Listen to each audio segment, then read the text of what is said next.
Hello and good evening. JC here from We Are the Arsenal. Hope everyone is doing very well. Not too disappointed after, well, a not so good January transfer window.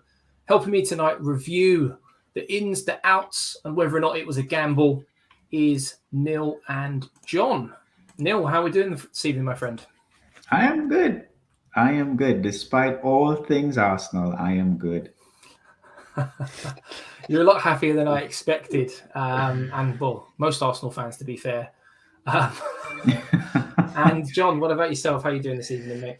Yeah, I've got over the window now. I think I done all my ranting yesterday and the day before, so I've got it out of my system. There's nothing we can do. It'd be a good topic tonight to get different opinions, and I'm most looking forward to see the boys in action again. It feels like months since we last played. Mm-hmm. It really does. To wait. It does, yes. Next Thursday, so we've still got over a week left until we get to see the boys back in action. They're out in Dubai at the moment, aren't they? Doing their warm training. All the lads look fit, back from suspension. So hopefully we'll have a fully fit team. We may even do a preview video on the channel next week for the first time in a while. A few people starting to make their way into the chat. Thank you very much for coming along. If you do go on to enjoy today's live show, please do hit that like button. Subscribe if you're new around here. And just so you don't miss any future shows with myself and the rest of the gang, hit that bell button as well. Are you boys ready to get into it? Yes. Make sure and slap that button. Slap it. Well said indeed. So we're going to start off with a fairly straightforward and easy question. Coming to you first, Neil. What were your expectations before the window, and how did they change as the window progressed? So this is only after I had an opportunity to really, think about it. And when I thought about it, yes, we had a huge target this month that fell through. But prior to that, in the previous window, we went big. For Arsenal, we went big. We splashed a lot of cash. And I think it would have been a little too much to really expect more than one or two signings this window. And with that one target that we had in mind, trying to, wait until the summer to try to get him, it would have probably have too much competition. Just so happened it had too much competition in this window in the likes of Juventus that got his signature. So, as time progressed, I had a little moment to really think about it. And I'm not too surprised that we didn't get names that we wanted. Remember when we did that transfer show and I said Isak was more the realistic option versus, Dusan. So, yeah, level-headed expectations, like a lot of Arsenal fans, to be fair, as well. I think, at the start of the window, had any of us been told that we had a chance to get someone like Vlahovic, we would have taken the arm off to bring the player into Arsenal Football Club. None of us were expecting it. And I think that may have put our expectations a little higher than where they probably would have been or should have been coming into this window. John, what were your expectations coming into this window? Realistically, coming into the window, I knew we needed a striker, we needed a midfielder. I didn't think we were ever going to get both. I thought we were going to strengthen in one position. I won't go into the Aubameyang thing because by the time Aubameyang left, you were never going to have time to get any player in, really, with the deadline. But I felt we definitely needed a midfielder because I know we're missing chances up front and people are banging on about a striker, but at the end of the day, you need depth in midfield in order to create the chances to score the goals. And not only that, but to protect your back four, back five. So I know people are saying like we can spend in summer, but there's no guarantee that the targets that we're saying we can get in summer will be available in summer. Now, we don't know what shortlist was up for midfield. We know we wanted Vlahovic, but we knew after a week really into the January window that we were never going to get Vlahovic. That people are saying when the club tried, but I think they false tried because we knew with the agent talk we were never really going to get him. It just seemed like another Locatelli deal and Husma War. The journalists were saying we were keen and the club were in love with him, but it never went really further than that. So I think we could have when you're looking at a shortlist, you can never just have one priority of a midfielder or a striker. You have to have 4 or 5 on the list. But there's really nothing we can do now. There's nothing we can do. For the players that we sold, I suppose it's not as bad because a lot of them weren't main starters anyways. But over the next 17 games, we'll see where this falls, if it works or doesn't work. Yeah, and we'll get onto that in just a moment, actually, in terms of, the outgoings, the incomings, because there were a couple incomings, believe it or not. With regards to my expectations, very quickly, I think coming into the January transfer window, didn't expect us to be linked with the likes of Vlahovic, and I thought our main priority, given AFCON, would have been a central midfield player. Hence the early links to Artur, for example, didn't work out. I think our heads were turned probably at the wrong time, given Ainsley Maitland-Niles leaving on loan, Thomas Partey not being available, Granit Xhaka being unavailable through suspension. So it was certainly a roller coaster ride. A little bit disappointed at the end of the window that we didn't end up at least bringing in a stopgap striker, given our situation up top. I think with the likes of Thomas Partey coming back from AFCON a little earlier than expected, those concerns, shall we say, that we had in midfield slowly dissipated. Unfortunately, they were both unavailable through suspension for one of our games, but obviously Arsenal Football Club couldn't have predicted that. So what we'll do next is we are going to have a little look at the incomings and outgoings at Arsenal Football Club. There's only a couple of slides for this evening, and in red you can see there all of the outgoings, and in green all of the players that Arsenal signed. Quite a few players left Arsenal Football Club in the January transfer window. I think it's 13 in total, and what I've decided to do is on the left-hand side of the outgoings, I've put, in my opinion at least, the not so obvious, the not so, shall we say, type of players going out are going to hurt Arsenal compared to the ones on the right, where some of those going out would have hurt Arsenal. Some of them are probably a little bit more obvious as well. So coming to you first, Neil, with a quick question. Arsenal allowed, 13 players, as I just mentioned, leave the club in January. A combination of loans, sales, contracts being terminated. Which of these outgoings made sense and which of them didn't, in your opinion? Balogun made sense. Kolasinac made sense. Mari made sense. I'll leave Aubameyang separate, but Callum Chambers and Maitland-Niles didn't make sense, and I'll say why. They are squad players. Yes, they're probably not good enough to play for Arsenal Football Club, but regardless, they are squad players. They can fill in a couple positions. And now we're extremely light in those set positions. With regards to Aubameyang, that one was, I thought it was a loan deal at first, but to find out that he's gone on a free, that one, I don't know what to make of it, because it has to have a ton of stuff behind him leaving the club the way he did, and the way he came back from AFCON so early. It probably was to be able to facilitate that deal. We don't know. So the Aubameyang one, bunch of question marks over it. The Forlan to Mari made sense. Callum Chambers and Maitland-Niles didn't make sense to me personally, in my opinion. We're too light in that area, and I know if any between two of them, Maitland-Niles could do a job on a good day. Yeah. No, I completely agree. We will talk about Ainsley Maitland-Niles and Aubameyang in a bit more detail in some of our next questions, but I do agree with you on Callum Chambers. I think he's definitely a better right-back option than Cedric. Definitely. And, more recently, we've had to rely on our second choice right-back. And unfortunately, I don't like to bash players, but for me, Cedric isn't at the standard required. Chambers isn't at the standard required either. We were clearly going to be shopping for a new backup right back in the summer. But if I had to put both of them side by side, Cedric and Chambers, I would have gone with Chambers. So I completely agree with you on that one. Chambers put a pretty decent ball in the box as well. Like he does that pretty well. Yeah. Going forward, he's very, very good.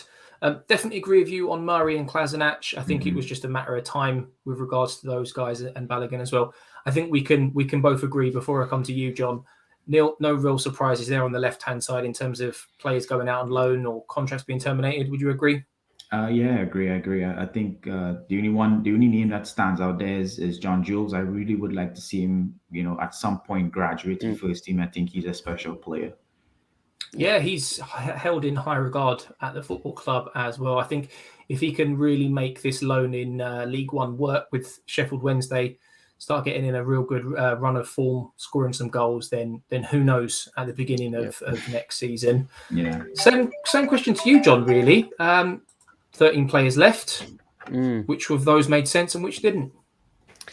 It was all covered, really. Balogun, it suited him. Championship is a really good league, physical. You play extra games, so it'll get him prepared for the physicality and stuff like that. Kolasinac, it was time to go. Pablo Mari, I would have agreed with, because centre-back wise, our two centre-backs are fair. They're not injury prone, thankfully.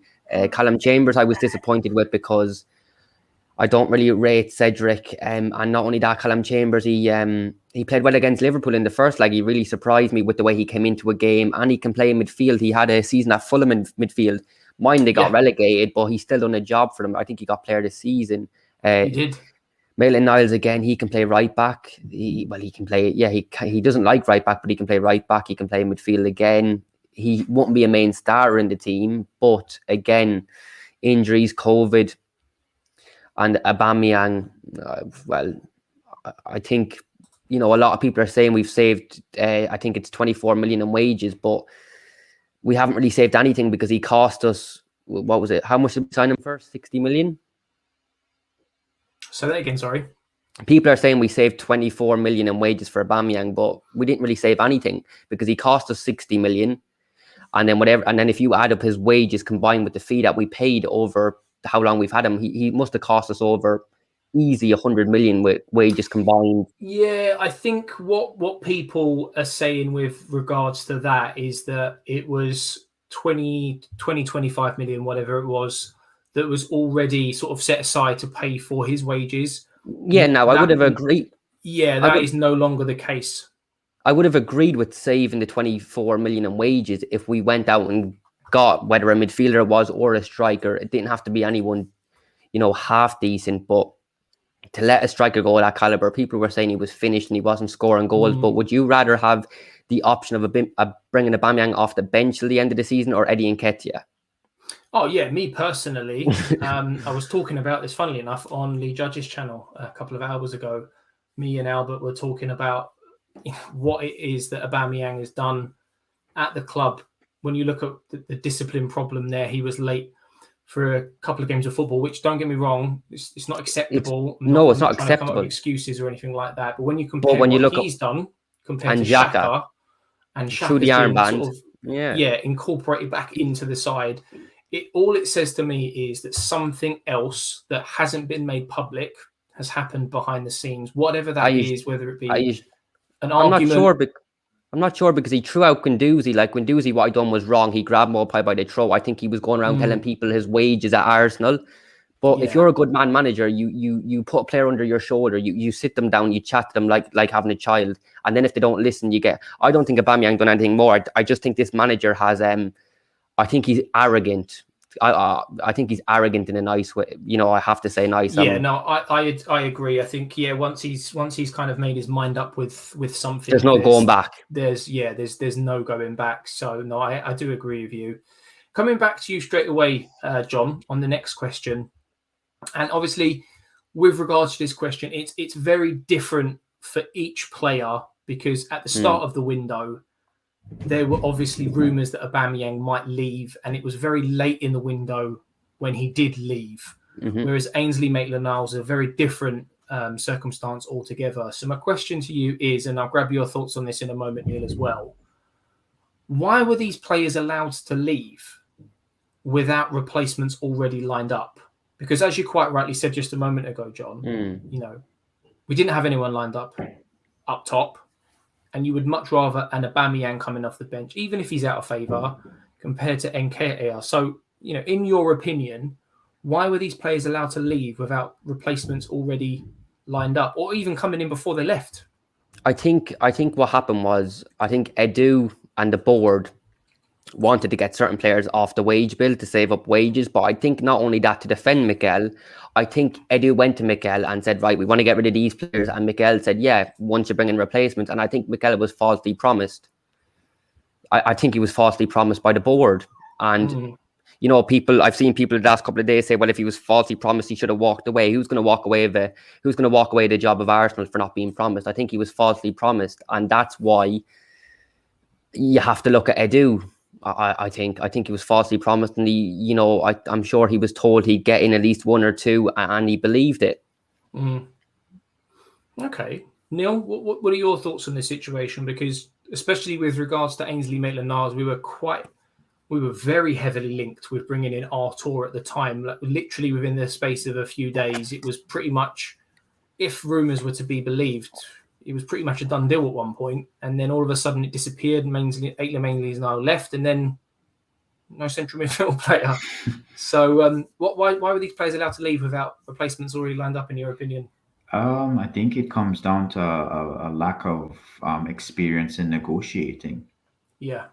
You know, because that's based off of what we're reading and what's available to us to read. It seems as if it all came down to the time that they were willing to have Artemelo at the club. They wanted 6 months. Juve wanted 18. So, and I guess, you know, they just wanted someone to just come in and fill the space. Hence the reason why we're seeing Jack Wilshere wearing number 12. Yeah, I've seen the pictures. But we could have if we only wanted him for 6 months, take him for the 18 months, and then after 6 months, cancel his loan. That's all we had to do. I'm sure they would have some clause in the contract for like a penalty or something. Now, yeah, this is where I think it's gonna come down to the same thing with Aubameyang. The reason why he left on a free, and yes, we're saying we're saving 24 million, but we're also cutting our losses. This was another Ozil saga waiting to happen. Yeah, apart from one was world class. Yeah, exactly. Well, yeah, but still, you know, they made the choice to pay him X amount of dollars every week. And they're now realizing that it was a bad decision, you know. And since he signed the contract, he has dipped in form. Every player dips in form, but it was just really strange because prior to him signing, he was on fire. We know that.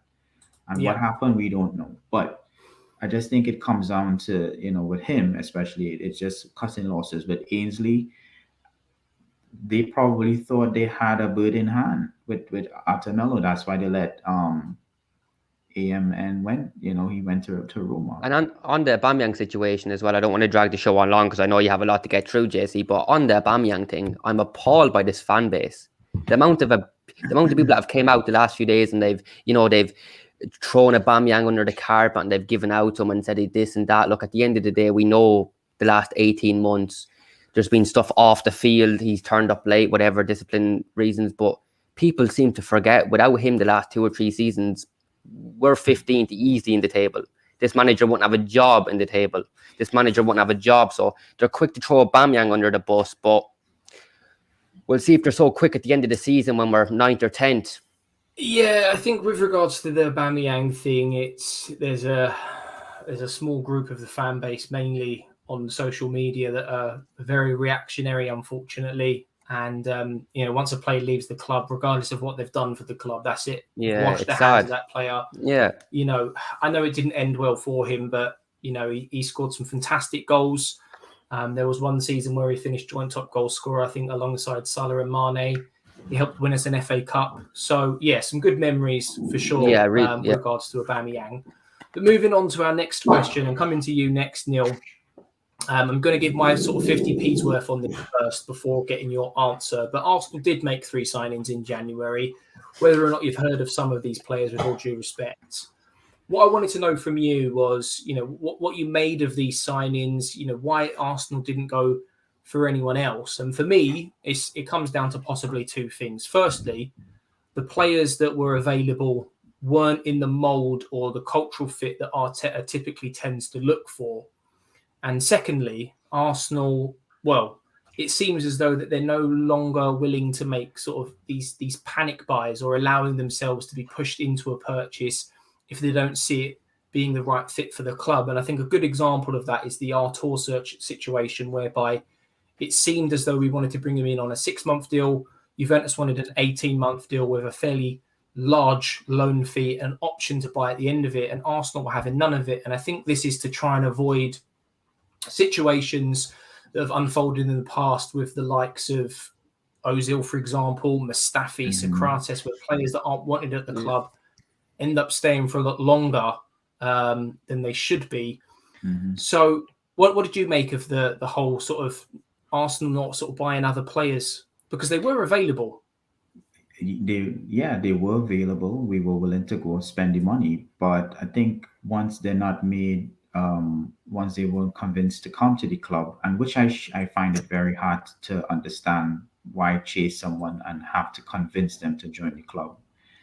That's a conversation for another time. But what I believe is happening now is the fact is probably we're trying to mitigate these risks in purchasing players. And yes, as you rightfully said, we need to understand that once we purchase and get this player in, this player is expected to perform at a certain level and conduct himself at a certain level, and also, really embrace the culture that, Mikel Arteta is trying to create at the club. So, and if you don't fit into that mold, it's not just about playing 90 minutes on the field. How do you perform in training? All these different things, they I guess is what they're trying to consider for these players. And this is why we didn't see any of them come in. Yes, we have these 3 names, Trusty, Turner, and Silva, but I mean, I don't think they're gonna. I mean, I guess Trusty is gonna be probably integrated into the first team, but everyone else, Matt Turner from New England, never seen him play, don't know anything about the player. Same thing for Lino Silva, don't know nothing about the player. So I can't see or understand why we brought these players in. Maybe it's just to fill some gaps in another division of the club, but right now I think they're just focused on really getting the right players in, and I suppose that getting all these players out is gonna help us do that come the summer. Yeah, no, you are absolutely right. And I think when you look at some of the names that we've been linked with, the players that Arteta wants, and there's no guarantees, of course, that we'll get them in the summer, but he seems very set on bringing players like Ruben Neves in, Yuri Tielemans, Douglas Luiz. And I think not necessarily his ego, but he was very much set in his way that if these types of players weren't available, he was quite happy to just be left empty-handed at the end of this transfer window. And as you quite rightly mentioned, when we look at the players that Arsenal have bought, Silva, 16-year-old left-back from West Brom, being integrated into the under-23s. Matt Turner will more than likely be a backup goalkeeper for when Leno leaves in the summer, maybe even a third choice. Like yourself, don't know very much about him. And from what I read yesterday, Trusty is going to be coming at the end of the season and then sent straight back out on loan to help with his integration into a move for Europe, coming from a club that Stan Kroenke owns. So that seems like more of a business move rather than an actual beneficial move for the club. John, what are your thoughts on the sort of initial question that I asked Neil? I have the only one I heard of in recent days and I seen clips of was Matt Turner. I heard good things that he was in the MLS team of the year, I think. Yeah. Doesn't necessarily make him any decent because I remember Kolasinac was in I think he was in team of the season the year we got him as a free signing, and look how he turned out. It could turn out to be a smart move. Like, we need a backup keeper. We know Leno's going to leave in this summer, but I just think with that 7 million, I look at a midfielder like Zakaria that went to Juventus. I think he went for 7 million. Yeah. I think Kamara midfielder from Marseille, he didn't leave in the end, but there was rumours that you could get him between 7 to 10 million. So I don't see why we bought. I know he's not coming into the summer, but why even get the deal done now when he's not going to be played? And even next season, he won't be played because Ramsdale isn't an injury-prone keeper, or he's not a keeper to make mistakes so far that we've seen. So I don't really understand it. They'll go into the youth team and they probably get sold on anyways. We'll let them go for free, no doubt, in 3 or 4 years' time. Quite possibly. Quite possibly indeed. Okie dokie. So moving on to our next question. I just wanted to double check that I'm bringing you the right question here. Right. Okay. So I think we do need to move on to our next slide, which is the only slide left for this particular show today before I bring you a close-up of our wonderful faces yet again. But coming to you, Neil, on this one, again, I'm going to sort of give a bit of sort of context to sort of my line of questioning here. If we look back at last January, okay, it seems like such a long time ago now, we let go of the likes of Ozil, Mustafi, Socrates, as well as quite a few others during that period of time. And because of the size of the contracts that we had at that particular time, we ended up having to subsidize quite large chunks of those contracts, which then ran out in the summer. Now, that allowed us to spend quite big. We obviously biggest spenders in Europe at around about £150 million in the summer. And we certainly did reap the rewards of that, bringing in the likes of Ramsdale, Tomiyasu, Ben White, Odegaard, to name but a few. Now, for me, there are a couple of key differences between this January window and the last January window. Firstly, we actually made first-team signings. We brought in Odegaard on loan, for example. We saw the emergence of Emil Smith-Rowe as we were struggling for creativity and goals. So obviously the right move to make for the club at that particular time. Secondly, back then, if you want to kind of veer your eyes over to the graphs on screen, we weren't in a very convincing run for the top four. So we can look here. Arsenal found themselves down in 11th at the same point of last season, 9 points off of top four, 8 points off of the sort of top six sort of position, the Europa League sort of places, if you will.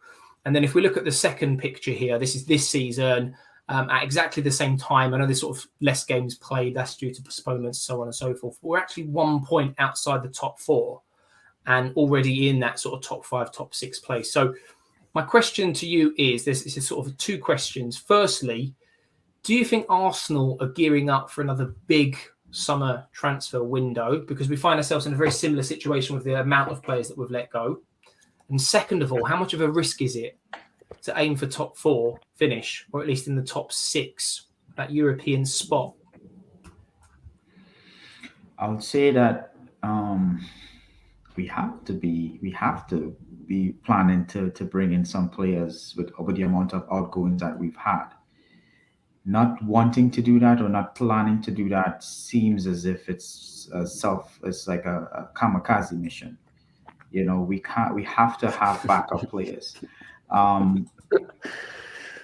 It has to be that way. In terms of us going for one of those top four spots between third and fourth, and I say third and fourth, and this is why I say third and fourth. You aim for as high as you possibly can go. You know, we know second and first is out of our hands. Mathematically, it's gone.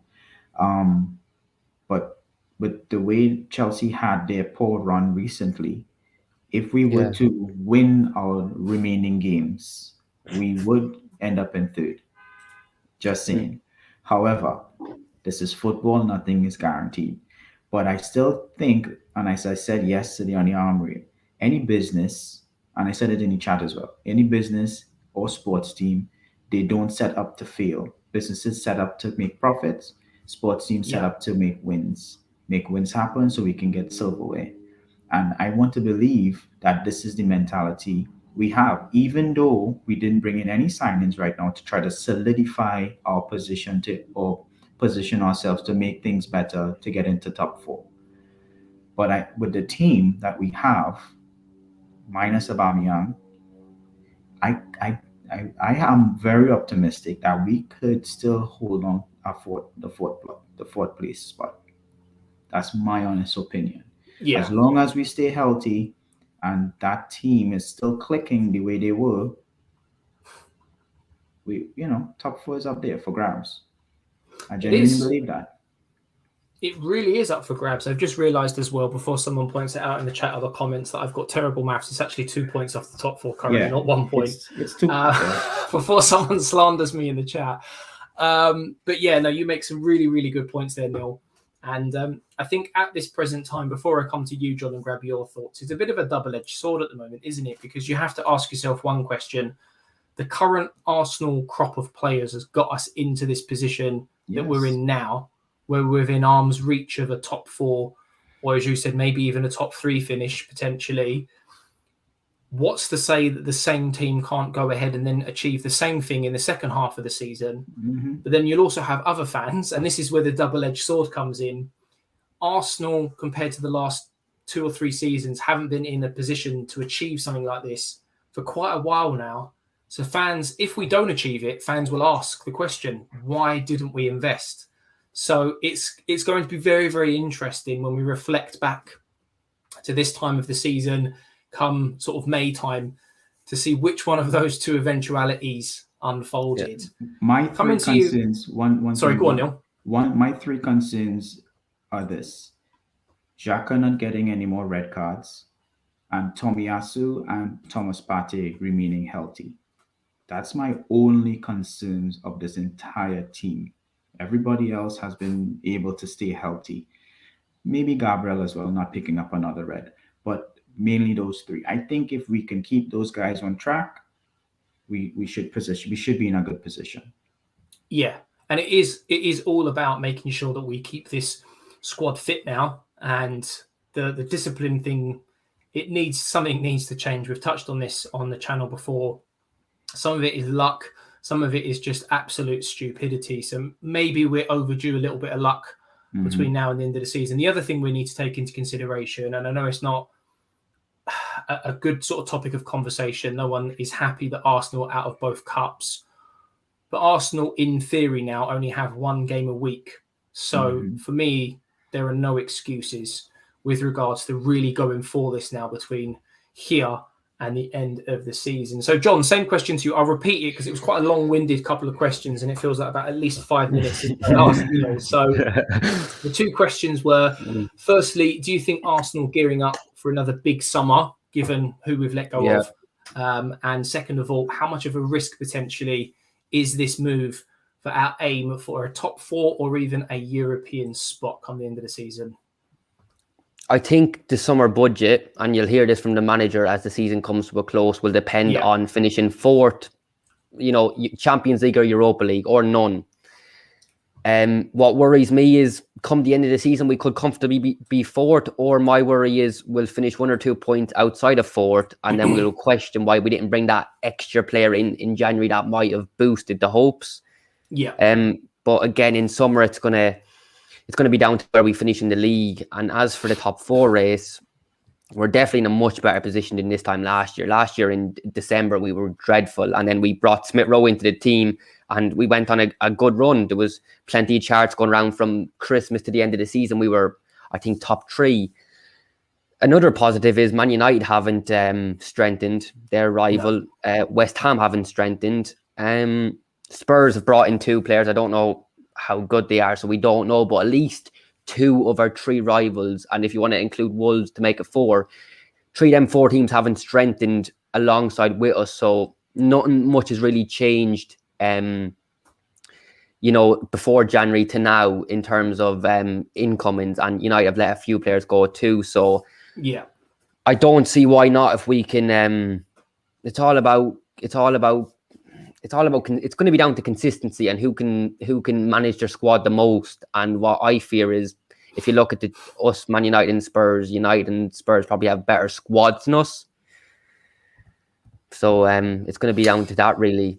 Yeah, Man United definitely have a much bigger squad. I suppose the only other thing that we could look at there is the fact I think they're still in the Champions League, so they've got at least, as things stand, and the FA Cup, on how they get on. They've got at least 2 more Champions League games this month. Not too sure what Spurs and West Ham's fixture list is like with regards to the cups. I can't remember if they're both still in the FA Cup. Likewise with Wolves as well.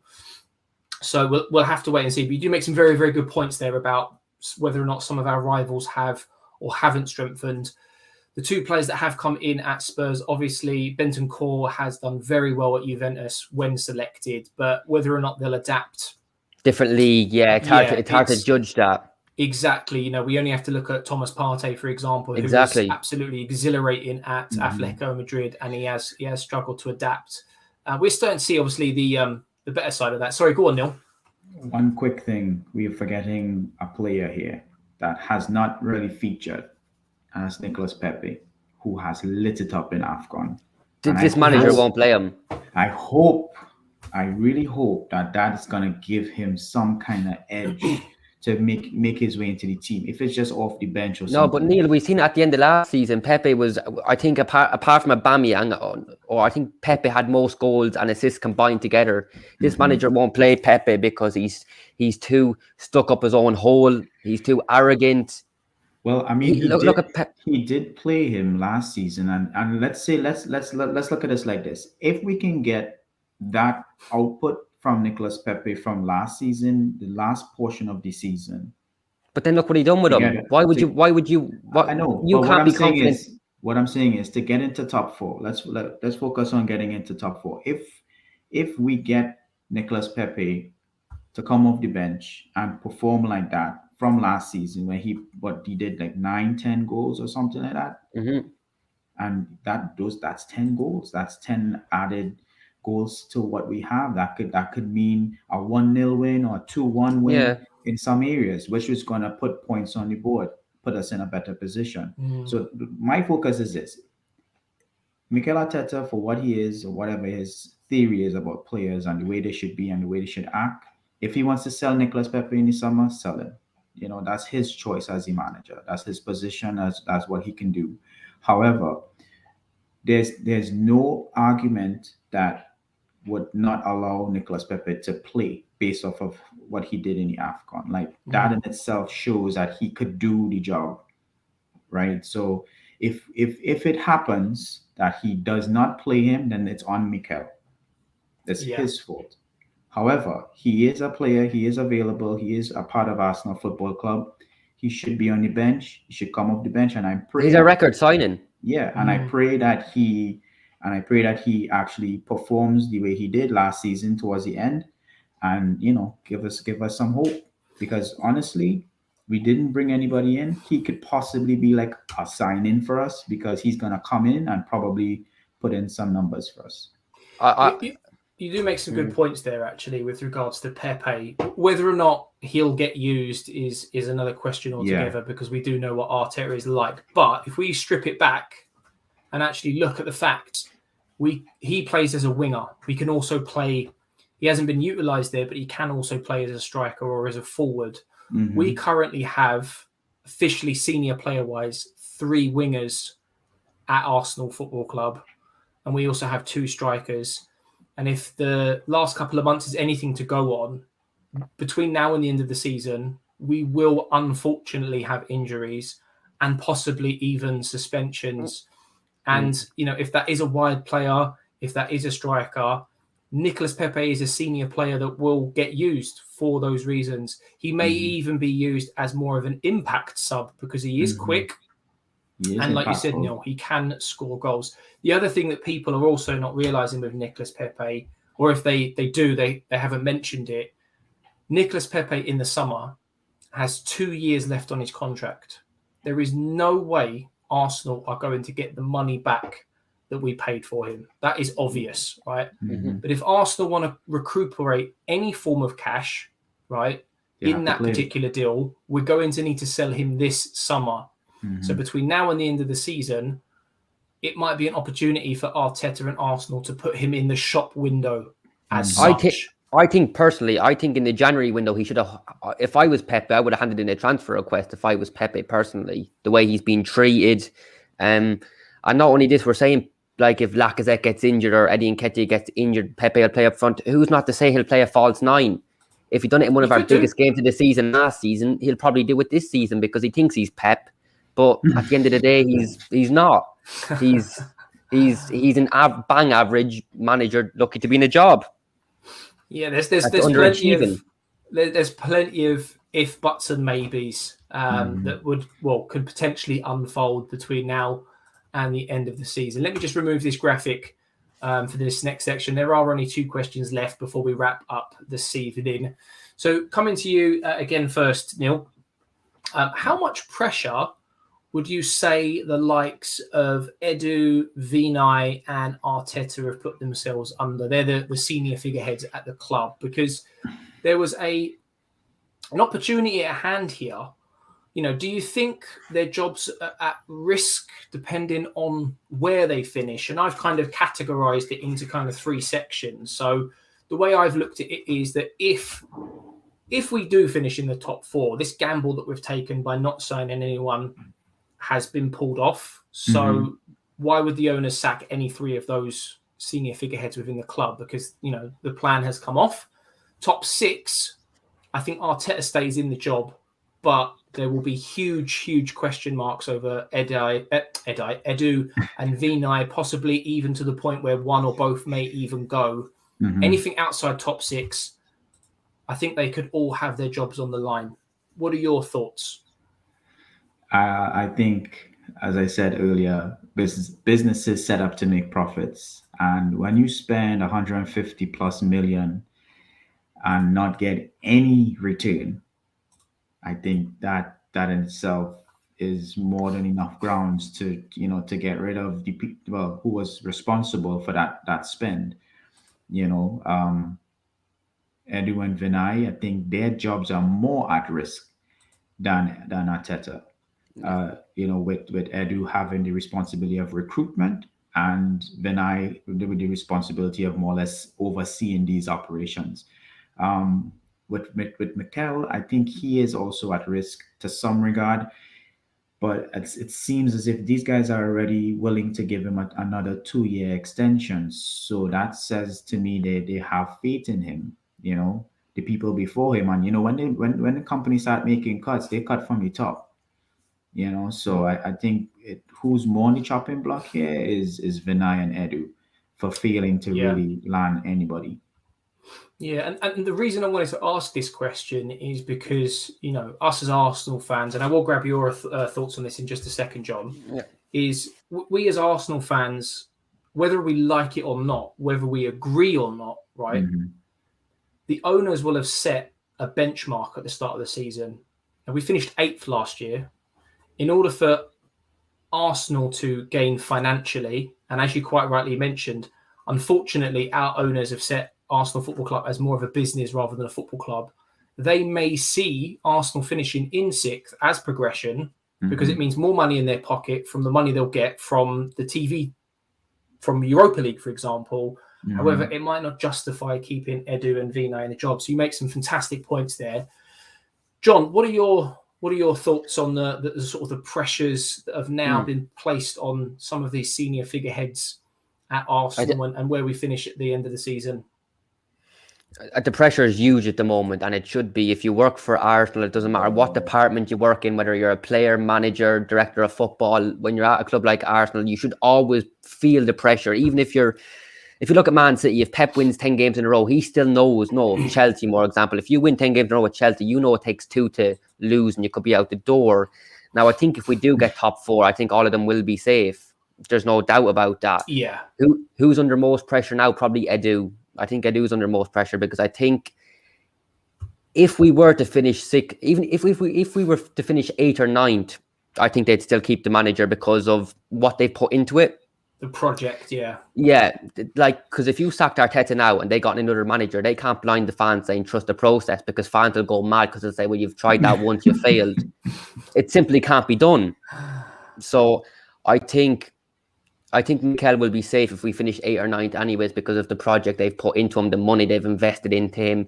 And we seen last December the run he went on, this manager went on, and he didn't even look a bit under pressure because he was comfortable. And I think not even Arteta, I think any manager in the job with Arsenal Football Club is safe because just the way the club's run.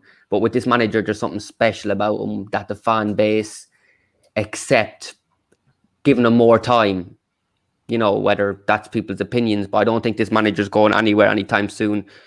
But if he gets 4th, he does deserve another season, of course. Yeah, I think if he gets 4th, the rumoured contract that is, floating around at the moment is 100% going to be offered to him. I think he'll get a 2-year extension, 100%. If he gets Europa League, whether or not I agree with it, I still think he'll get offered a 2-year contract.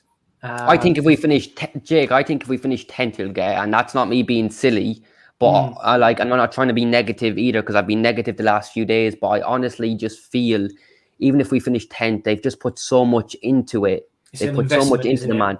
They're going to, like, we already know they're idiots, like the owners and the board. Yeah. They're going to look like bigger idiots, and they'll never be able to blind us again with a process, because the fans will not accept it. Unfortunately. Yeah, well, it's whatever happens between now and the end of the season is going to be an emotional roller coaster, no doubt. 17 more games. Right, we are going to move into our final question of today's live show. It's a two-pronged question. So if you do have any questions for myself or the panel, do get them in the chat now. Big up to everyone who has come along this evening, and to those who have interacted in the chat. Drop a like, subscribe if you're new around here, and turn that bell on, because we'll have many more shows for the second half of the season to bring you.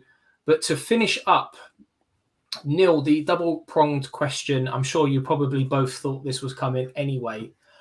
What would you give this window out of 10, and where do you think Arsenal will finish in the Premier League, given what you've seen? Oh boy, can I just can I go on? Can I just talk a little bit before I give my full You answer? can. I think John's definitely got the advantage here, hasn't he? Because he knows what's coming. Yeah. So this is the thing. So a window has two functions, right? Other than just letting natural light in, but so a window has two functions: to bring in and to get out, to get rid of players. And in terms of getting rid of players, I'd give it a 7.5. We got rid of players that we don't need. Well, I wouldn't say get rid of them, because a ton of them have been on loan, but I want to believe that after they on loan, they have no place in the team. That's the reason why they went out on loan, except for Forlan Balogun. In terms of coming in, it's a -1. Like, we went after a player that we knew he was not interested in playing for the club. And I just find that it makes no sense. It's a waste of time to go after someone like that. So blind the fans. So in terms of, I know it's a two-prong question that you have there, but in terms of the window question, incomings, -1. Outgoings, 7.5. That's a great way of looking at it, because they are two very different things in terms of what we've achieved in this window. Right. And in terms of position, where we would finish, I'm excited to see the boys play. And I have faith that they will finish 4th. As Arsene Wenger said, 4th is a trophy. I don't want to wind up, John. I know how he feels about that, but but yeah, I feel we can get 4th if we stay healthy. And it is a big if, isn't it? And I'm hoping that it does happen. I really, really, really, really do. I will also answer this question, but I will answer this after John gives his view on what I've just asked Neil. Yeah, you have to break it into two segments. As you said, we'll start with the bad first. The ins has to be a 0, unfortunately. Now, come the end of the season, you might be able to go back and change that rating if we do get 4th, because then we can say, well, was it really a failure if we got 4th? On terms of outgoings, I wouldn't really put outgoings high, because again, we've seen a lot of players go over the last few seasons, and a lot of them have been garbage. But if you look at Chelsea, they get rid of garbage players, but they get fees. We're not getting fees for anyone. I don't know what was reported for Callum Chambers. Was it 2 million? It was 2 million, something like that. So I'd probably give it a 2 or a 3, because again, we're letting players go on loan. They'll come back, and more than likely they're not a part of the squad. And the reason I give it so low is because Ainsley Maitland-Niles was loaned out. We rejected 20 million from him a couple of seasons back. So we're getting no fees. We're saving wages, but it'd be nice to get a bit of a fee. And on the top 4 is a trophy. Look, if we get 4th, I'll be buzzing, of course. But you lads know my opinion. Where do you think we'll finish? I don't want to sound so negative the last few days. No, be honest. I'd much rather you be honest. Yeah. Realistically, I worry about United. Look, we hate Spurs, but I have to be honest. I worry about Spurs. They have a manager that's done things before, and Wolves worry me as well. I think we could. I think 6th. I think we'll finish 6th. Whether it happens or not, hopefully I'm proved wrong for the right reason. Good stuff. Okay, so with regards to my thoughts, definitely have to agree with you, John, when it comes to the incomings. Yes, we have signed 3 players. They're not going to have any impact on the first team. 2 of them aren't even going to be at the club until at least the summer. So yeah, it's a 0, unfortunately, for the hierarchy at Arsenal from myself. Not that they're listening. With regards to outgoings, I think I would have liked to have got a fee for Aubameyang. It hasn't worked out. Don't agree with the way Ainsley Maitland-Niles was allowed to leave. I think I would have been more okay with it had we have had a replacement already in first. The Balogun loan, I like a lot about that. Generally speaking, I'd probably give it a 6 out of 10. Where do I think Arsenal finished? I'm always positive. I'm always optimistic. So I'm going to go with Neil on this one. I'm going to go 4th. And is that you being positive? Is that you being positive, or that you being realistic like me? Remember, you said be honest. Yeah, no, I'm always positive. You've said it all season. I think majority of it. Yeah, well, to be completely honest with you, at the start of the season, I said 5th. But like a lot of Arsenal fans, we didn't predict that we would be in this conversation, of course, back in November, December, and still here now at the beginning of February. But we are here, and whether we like it or not, we're not in any cup competitions. We've got effectively the same squad that have got us to where we are now. Yeah. So, as Neil said, as long as we can keep the boys fit and away from the referee's red cards between now and the end of the season, I see no reason why not to trust these players to get us there. Go on, Neil. Don't forget, we have Super Jack back. Don't forget either. Let's praise these boys. Let's praise these boys. They've been. Ramsdale has been good. A few of them have been good, but don't praise them too much until we see where we are at the end of the season, because we don't know yet if they're going to do what they were brought in to do. Yeah, I know. But I also want to say that, usually with Arsenal and me especially, I get a gut feeling. There's certain points in the season last year, I remember just feeling like my gut felt empty. There was no hope. But as you guys rightfully said, Jake, you said it, these boys got us here. The same players they played. Yes, some other teams fell off and they lost points where they shouldn't have and whatnot. But that's the game. That's how it goes. But with the addition of, I would say, Nicolas Pepe and Jack Wilshere. I have one more point. Yeah. With the addition of those 2 guys, I want to see them in the team, and I want to see the team press on. We have the remaining half of the season to go. I think 4th is a realistic.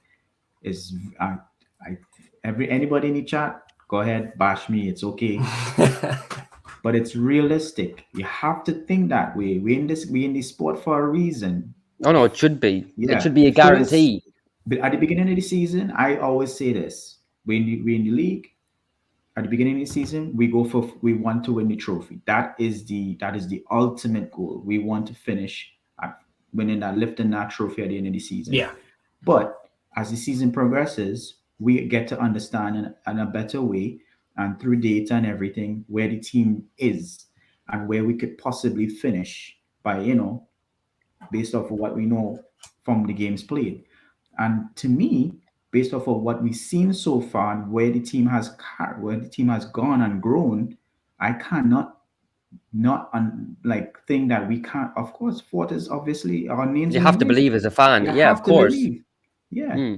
If West Ham can believe, why can't Arsenal fans believe? I'm not saying we shouldn't believe. I'm not saying we shouldn't believe. I'm just saying it should be minimum, really minimum. But you have to believe. Absolutely. And my gut still feels full.